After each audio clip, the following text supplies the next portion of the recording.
सोचिए, ये सिर्फ कबड्डी का कोई मामूली खेल नहीं था। नहीं, ये तो भविष्य के लिए एक जंग थी। ये कहानी है एक ऐसे कोच की जिसने अपने गांव और अपनी टीम के सपनों को बचाने के लिए अपना सब कुछ दांव पर लगा दिया था। ये एक ऐसा दांव था जहां जीत का मतलब सिर्फ एक ट्रॉफी नहीं बल्कि जिंदगी थी। तो ये कहानी हमें ले जाती है गाजियाबाद, एक ऐसा शहर जहां जुर्म की जड़ें बहुत गहरी हैं और इस जुर्म के साम्राज्य का बादशाह है माखन सिंह। वो कोई आम गुंडा नहीं बल्कि एक पुलिस वाला है। एक ऐसा पुलिस वाला जो अपनी वर्दी का इस्तेमाल जुर्म को मिटाने के लिए नहीं बल्कि उसे और भी ज्यादा बढ़ाने के लिए करता है। वो खुद को लीगल गुंडा कहता है, मतलब कानून की आड़ में अपना पूरा साम्राज्य चलाता है। और इसी अंधेरे के बीच एक उम्मीद की किरण भी है, हमारा हीरो कार्तिक। दिन में वो एक सीधा साधा असिस्टेंट बैंक मैनेजर है, लेकिन शाम होते ही वो बन जाता है अपने गांव की लड़कियों की कबड्डी टीम का कोच। उसका बस एक ही मिशन है, एक ही जुनून, उस स्कूल को बचाना जो गांव की लड़कियों के लिए एक बेहतर भविष्य का इकलौता दरवाजा है। तो यहाँ पर टक्कर बिल्कुल साफ है। एक तरफ है कार्तिक जो खेल के जरिए एक पूरी पीढ़ी को एक सुनहरा भविष्य देना चाहता है, और दूसरी तरफ है माखन सिंह जो उसी भविष्य की जमीन पर अपना बिजनेस एम्पायर खड़ा करना चाहता है। ये सिर्फ दो लोगों की लड़ाई नहीं बल्कि दो अलग अलग सोच और दो अलग अलग दुनियाओं की टक्कर है, उम्मीद बनाम लालच। तो देखिए, ये जीत सिर्फ एक ट्रॉफी के लिए नहीं है, ये उनके स्कूल, उनके समुदाय और उनके सपनों के वजूद के लिए है। नेशनल चैंपियनशिप जीतना ही वो एक तरीका है जिससे उनकी आवाज पूरे देश तक पहुंच सकती है और उनका स्कूल बच सकता है। लेकिन असली लड़ाई तो कबड्डी के मैदान से बाहर शुरू हुई। कार्तिक का ये मिशन उसे सिर्फ अपराधियों के ही नहीं बल्कि अपने ही लोगों के खिलाफ खड़ा कर देता है। ये लड़ाई अब मैदान से निकलकर गांव की गलियों तक आ पहुंची थी। पता है कार्तिक के सामने सबसे बड़ी दीवार कौन थी? कोई गुंडा नहीं बल्कि उसके अपने ही गांव के लोग। माता पिता को लगता था कि कबड्डी उनकी बेटियों के लिए एक फिजूल और खतरनाक रास्ता है। उनका तो साफ मानना था कि लड़कियों का भविष्य खेल के मैदान पे नहीं बल्कि घर के चूल्हे चौके पर ही है। लेकिन कार्तिक हार मानने वालों में से नहीं था।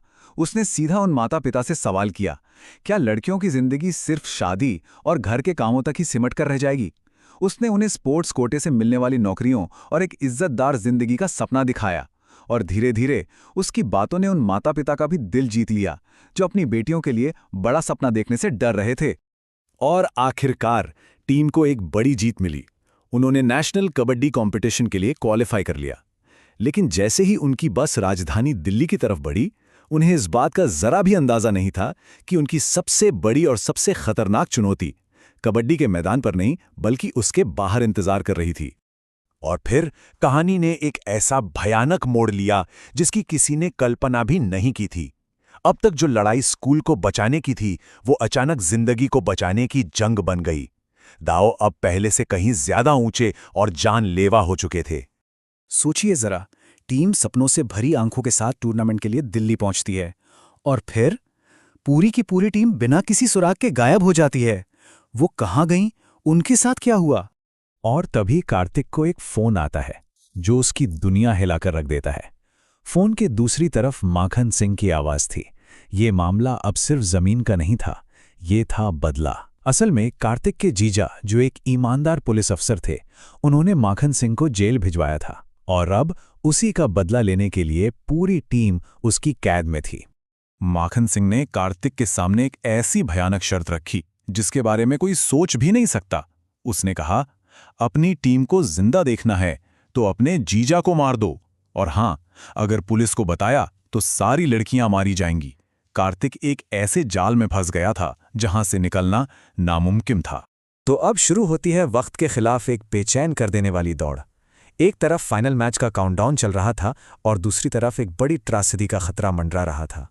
कार्तिक के पास थे सिर्फ 48 घंटे, सिर्फ 48 घंटे अपने परिवार को बचाने, अपनी टीम को बचाने और एक बेरहम अपराधी को मात देने के लिए। प्रेशर बहुत ज्यादा था। जब सारी उम्मीदें दम तोड़ रही थीं, तब एक छोटा सा इशारा सब कुछ बदल देता है। एक वीडियो कॉल के दौरान टीम की एक लड़की बड़ी ही चालाकी से कार्तिक को वो इकलौता सुराग देती है जिसकी उसे जरूरत थी, ट्रक ड्राइवर का फोन नंबर। ये अंधेरे में उम्मीद की एक छोटी सी किरण थी, और बस उस एक फोन नंबर के सहारे वक्त के खिलाफ एक हताश दौड़ शुरू हो जाती है। कार्तिक किसी भी कीमत पर अपनी टीम को वापस लाने के लिए निकल पड़ता है। एक लंबी और खतरनाक लड़ाई के बाद, जिसमें उसने अपनी जान तक जोखिम में डाल दी, वो आखिरकार लड़कियों को छुड़ा लेता है। चलिए अब कहानी के क्लाइमैक्स पर चलते हैं। टीम तो बच गई थी, लेकिन सवाल ये था कि क्या वो उस भयानक सदमे से उभरकर अपनी जिंदगी के सबसे बड़े मैच में मुकाबला करने के लिए तैयार थीं?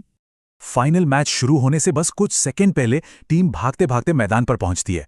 बस कुछ सेकंड की और देरी होती तो वो डिस्क्वालीफाई हो जाते, और सामने थी पंजाब की मजबूत टीम। मैच के आखिरी मिनट में आंध्र प्रदेश 6 पॉइंट से पीछे चल रही थी। यहां से जीतना लगभग नामुमकिन लग रहा था। और फिर आता है खेल का वो सबसे रोमांचक पल। स्नेहा आखिरी रेड पर जाती है। जीतने के लिए उसे एक ऐसा कारनामा करना था जो लगभग नामुमकिन था। एक ही रेड में पूरी पंजाब टीम को आउट करना, और वो ऐसा कर दिखाती है। अंपायर के रिव्यू के बाद फैसला आता है और आंध्र प्रदेश ने नेशनल चैंपियनशिप जीत ली थी। एक कमजोर टीम ने नामुमकिन को मुमकिन कर दिखाया था और अपने स्कूल का भविष्य हमेशा के लिए सुरक्षित कर लिया था। तो आखिर में ये जीत सिर्फ एक कबड्डी मैच से कहीं बढ़कर थी। उन्होंने अपना स्कूल बचाया, एक ताकतवर अपराधी को हराया, अपने पूरे गांव को एक नई उम्मीद दी, और वो नेशनल चैंपियन बने। ये हर मायने में एक जबरदस्त जीत थी। और ये कहानी हमें इसी एक बड़े सवाल के साथ छोड़ जाती है। कार्तिक की ये पूरी यात्रा हमें बलिदान और समुदाय के जज्बे को दिखाती है, और हमें ये सोचने पर मजबूर करती है कि एक बेहतर कल के लिए हम क्या क्या करने को तैयार हो सकते हैं।